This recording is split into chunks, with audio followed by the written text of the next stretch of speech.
আসসালামু আলাইকুম ওয়া রাহমাতুল্লাহি ওয়া বারাকাতুহু। একজন দিনমজুরি আপনি কানে লাগিয়ে ওইভাবে শুনছেন, কিন্তু কিছু বিরক্ত বোধ মনে করেন না।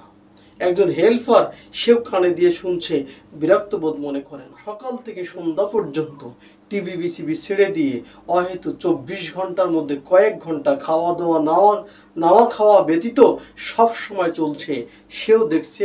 অপরকে দেখো না তাআলা আপনাকে আমাকে কি জন্য পাঠিয়েছেন, কেন বা মৃত্যুবরণ করব, কেন বা আমি আবার পরকালের দিকে ধাবিত হব, কেন বা আমাকে আসতে হলো, কেন আবার চলে যেতে হবে।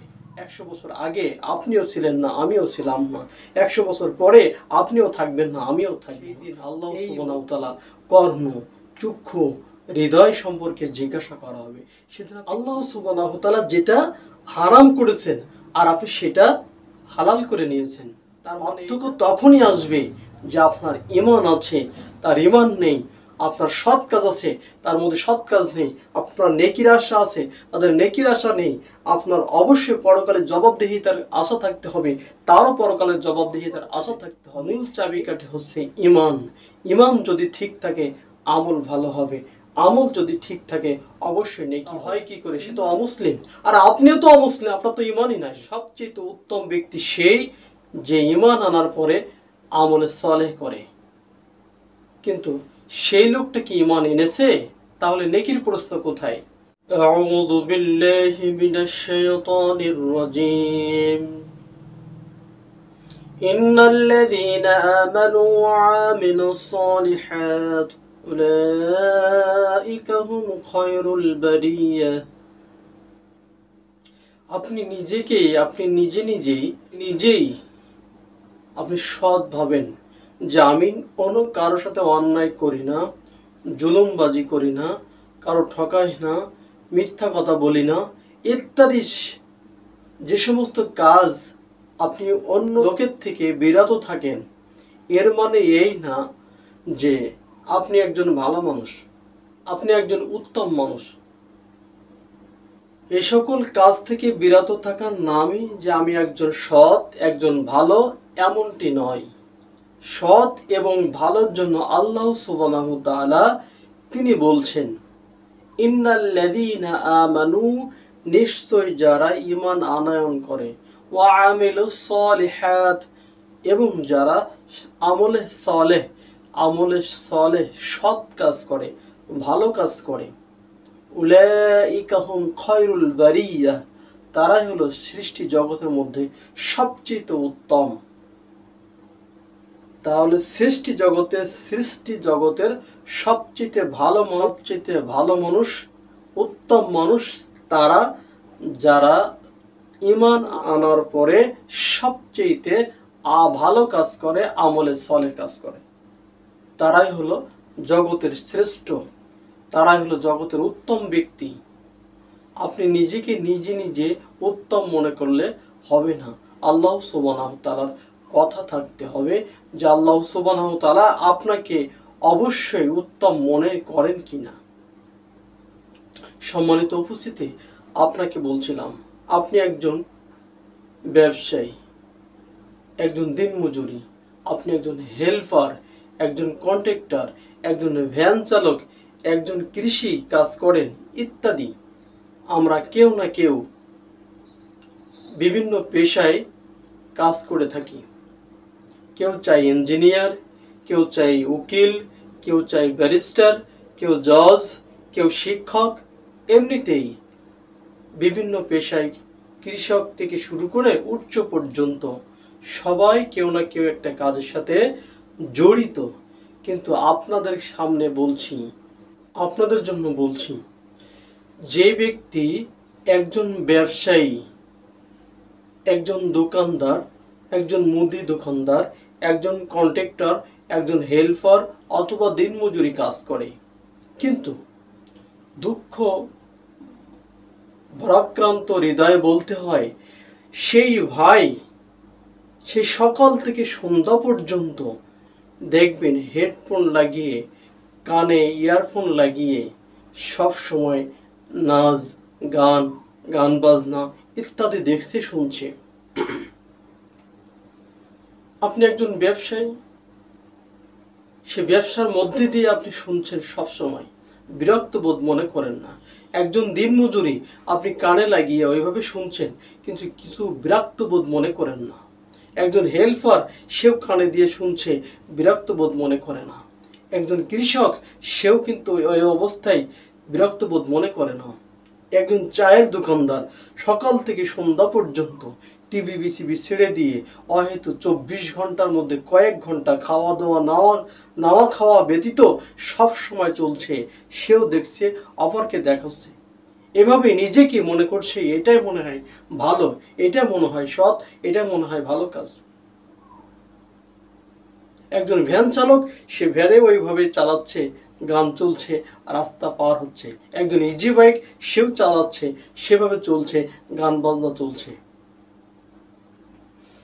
এভাবেই যদি আপনি আমি দিন কাটাই, দিন পার হয়, তাহলে আপনাকে আমি বলছি একটু চিন্তা করে দেখেছেন কি যে আল্লাহ সুবহানাহু তাআলা আপনাকে আমাকে কি জন্য পাঠিয়েছেন?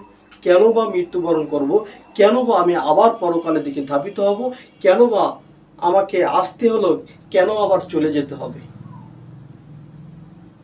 2 দিনের দুনিয়ায় আমি আসছি, আবার ফিরে যেতে হবে কেন? এই কেনর প্রশ্ন কি খুঁজেছেন?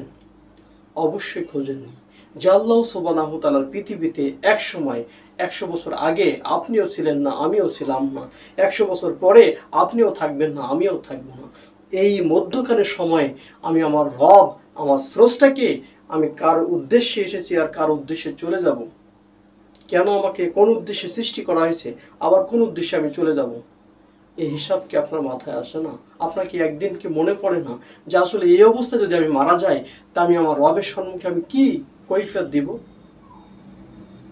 হে উপস্থিতি, হে আমার প্রিয় ভাই, আপনি একটু চিন্তা করুন যে আমার রব আমার কর্ণ শক্তি দিয়েছে, চক্ষু দিয়েছে, অন্তর দিয়েছেন, এই সমস্ত কিছু জেনে বুঝে বাস্তব জীবনে কিছু আমল করার, আমার এটা বোঝার জন্য দিয়েছেন, শোনার জন্য দিয়েছেন, শোনার জন্য দিয়েছেন, দেখার জন্য দিয়েছেন। আমি ভালো মন্দ উভয়টি বুঝি। সেই দিন আল্লাহ সুবহানাহু তাআলা কর্ণ, চক্ষু, হৃদয় সম্পর্কে জিজ্ঞাসা করা হবে। সেদিন আপনি কি বলবেন? যে সকাল থেকে শুরু করে রাত পর্যন্ত, ঘুমানোর আগ পর্যন্ত আমি 2 কানে হেডফোন লাগিয়ে এদিকে দেখছি, ওদিকে শুনছি। এই কর্ণ আমার বিপরীত সাক্ষী দিবে নয় কি? আমি বলছিলাম এই সমস্ত কাজ, এই সমস্ত গান বাজনা, নভেল নাটকের মধ্যে সর্বদা মত্ত থেকে আপনার হৃদয়কে একটু বিরক্তবোধ মনে করে না? বিরক্তবোধ মনে করে না? আপনার হৃদয়কে একটু বিরক্তবোধ মনে করে না যে এটা আল্লাহ সুবহানাহু তাআলা আমার জন্য হারাম করেছেন, আর সেটাকে আমি বেশি ভালোবাসি? আল্লাহ তাআলা যেটাকে হারাম করেছেন সেটা আপনি ভালোবাসেন, এর মানে এই যে আল্লাহ সুবহানাহু তাআলার বিধানকে আপনি পছন্দ করেন না।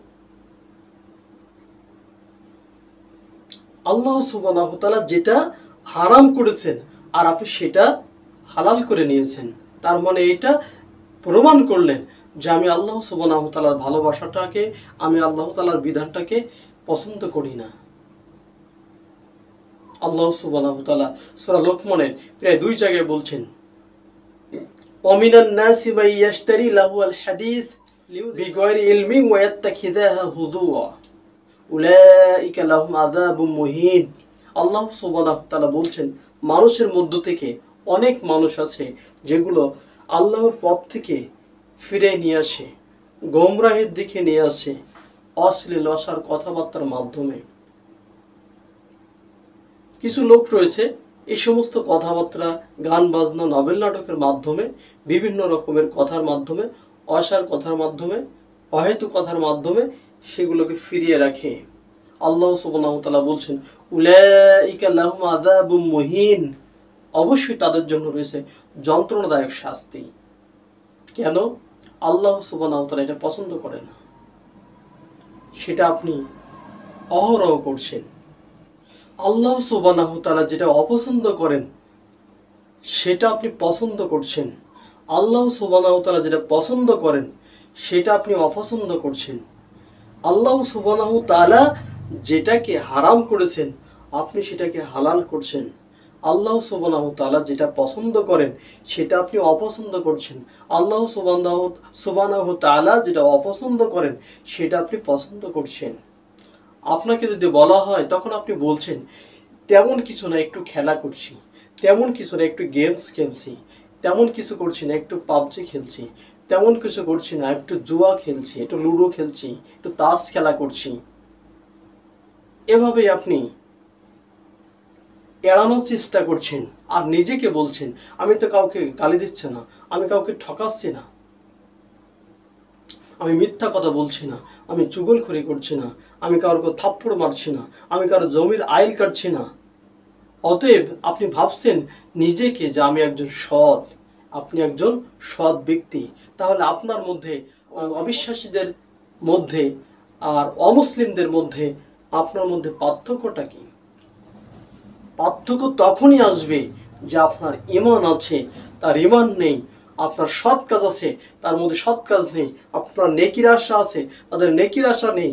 আপনার অবশ্যই পরকালে জবাবদিহিতার আশা থাকতে হবে, তারও পরকালে জবাবদিহিতার আশা থাকতে হবে। এইগুলো পার্থক্য আপনাকে নিয়ে যাবে ঈমানের চূড়ান্ত শাখায়, ঈমানের কাঠামো এবং সাক্ষ্যদানের মাধ্যমে। সকল ইবাদতের মূল চাবিকাঠি হচ্ছে ঈমান। ঈমান যদি ঠিক থাকে আমল ভালো হবে, আমল যদি ঠিক থাকে অবশ্যই নেকি হবে। ঈমান বাদে যদি আপনি মনে করেন তারাও ভালো কাজ করছে, আপনিও ভালো কাজ করছেন, এই ভালো কাজের মূল্য আল্লাহ সুবহানাহু ওয়া তাআলার কাছে একটুও দাম নেই। যদি তাই হয় তাহলে আপনি ফকিরকে 10 টাকা দিলে সেও, অমুসলিম একজন 10 টাকা দিল, সেও যেমন নেকি পাওয়ার আশা রাখে, আপনারও নেকি পাওয়ার আশা থাকতে হবে। কেন? আপনি ঈমান নেই আর তারও ঈমান নেই, সেও টাকা দিচ্ছে, আপনিও টাকা দিচ্ছেন। একটা রাস্তাঘাট কালভার্ট ব্রিজ প্রতিষ্ঠা করছেন অথবা কাজটা মেরামত করে দিচ্ছেন, অবশ্যই আপনি যেমন নেকির আশা করেন তবু তারও নেকির আশা করতে হবে। কিন্তু আপনি বলছেন না, তা হয় কি করে, সে তো অমুসলিম, আর আপনিও তো অমুসলিম, আপনার তো ঈমানই নাই। আপনার ঈমানের পরে আপনাকে টিকে থাকতে হবে, নেকির আশা করতে হবে। আপনি দুইটাকে একসাথে করলে তারও নেকি দিতে হবে। আল্লাহ সুবহানাহু ওয়া তাআলা এমন কিছু বলেননি। সবচেয়ে উত্তম আল্লাহ সুবহানাহু ওয়া তাআলা এমনই কিছু বলেননি। অবশ্যই আল্লাহ সুবহানাহু ওয়া তাআলা বলছেন যে সবচেয়ে উত্তম ব্যক্তি সেই যে ঈমান আনার পরে আমলে সালেহ করে। কিন্তু সেই লোকটা কি ঈমান এনেছে? তাহলে নেকির প্রশ্ন কোথায়? নেকির প্রশ্ন আসে কিভাবে? আপনিও তাই, সে লোক ঘুম থেকে উঠে কিছু বলে না, আপনিও ঘুম থেকে উঠে কিছু বলেন না।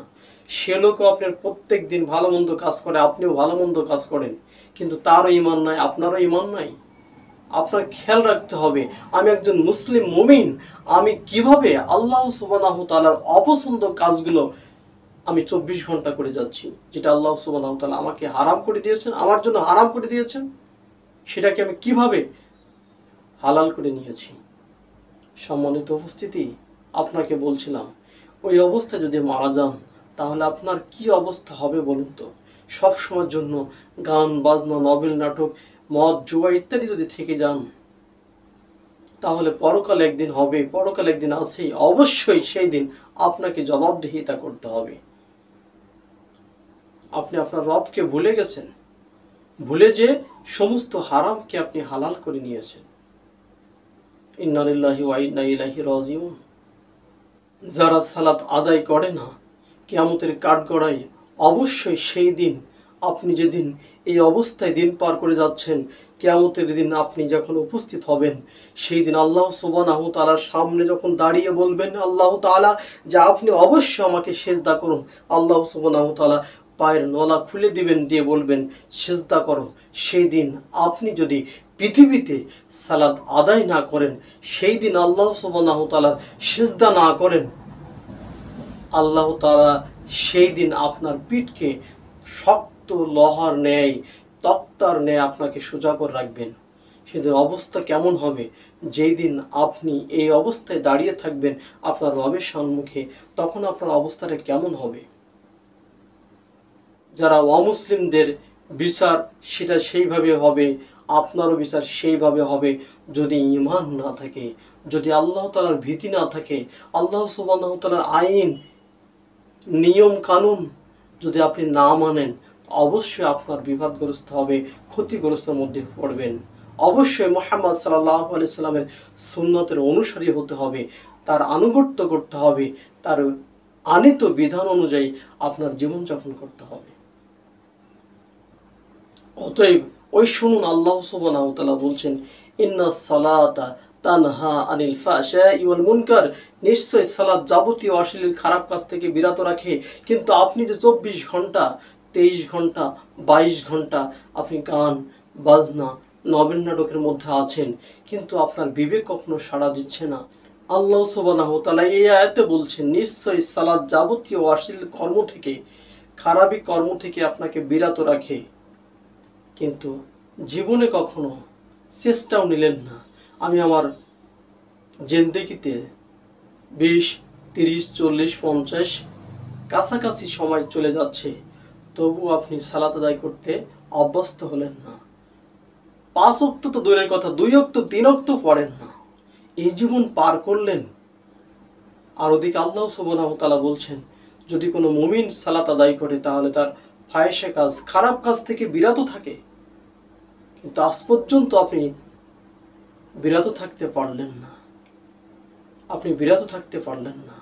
শুনুন, আপনার কান একদিন জবাবদিহিতা করবে, আপনার চক্ষু একদিন জবাবদিহিতা করবে, আপনার অন্তর একদিন জবাবদিহিতা করবে। সেই দিন আল্লাহ সুবহানাহু ওয়া তাআলা আপনাকে মুখে মোহর এঁটে দিবেন, সমস্ত অঙ্গ প্রত্যঙ্গ কথা বলবে। সেই দিন অবস্থা আপনার কেমন হবে? সেই দিন 10 জনকে ডাকবেন, তোমাদের সন্তুষ্টির জন্য আমি এই কাজগুলো করেছিলাম, আমি টিভি বিসিবি ছেড়ে দিয়েছিলাম, আমি এইগুলো কাজ করেছি, আজকে আমার তার থেকে পরিত্রাণের জন্য তোমরা আমাকে রক্ষা করো। আপনি সেদিন বন্ধু পাবেন, সঙ্গী সাথী পাবেন, অর্থ সম্পদ পাবেন, অসম্ভব পাবেন না। কিন্তু আজ থেকে আপনি এগুলো পরিহার করুন, আল্লাহ সুবহানাহু ওয়া তাআলার দিকে ফিরে আসুন। আল্লাহ সুবহানাহু ওয়া তাআলা আপনার অবশ্যই আপনার তওবা কবুল করবেন। আপনার তওবা অবশ্যই আল্লাহ সুবহানাহু ওয়া তাআলা কবুল করবেন। আপনি অনুতপ্ত হয়ে সন্তুষ্ট চিত্তে আল্লাহর দিকে ফিরে আসুন। আল্লাহ সুবহানাহু ওয়া তাআলা আপনার গুনাহগুলোকে ক্ষমা করে দিবেন, মাফ করে দিবেন।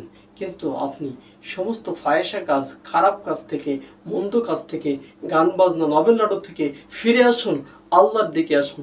আল্লাহ সুবহানাহু ওয়া তাআলা আপনাকে ক্ষমা করবেন, অবশ্যই করবেন। ইন্নাল্লাহ গফুরুর রহিম, নিশ্চয় তিনি ক্ষমাশীল এবং পরম দয়ালু। অতএব আল্লাহ সুবহানাহু ওয়া তাআলাকে ভয় করে অসার, অহেতু, অনর্থক কথাবার্তা, গান বাজনা থেকে বিরত থাকুন। আপনি একজন ব্যবসায়ী, আপনার আল্লাহ সুবহানাহু ওয়া তাআলা ব্যবসায় বরকত দিবেন। আপনি একজন দিনমজুরি, অবশ্যই আল্লাহ সুবহানাহু ওয়া তাআলা আপনাকে রহমত এবং দয়া করবেন। আপনি একজন চায়ের দোকানদার, অবশ্যই আল্লাহ তাআলাকে ভয় করেন, আল্লাহ সুবহানাহু ওয়া তাআলা আপনার দয়া এবং রহমত দিয়ে ঘিরে রাখবেন।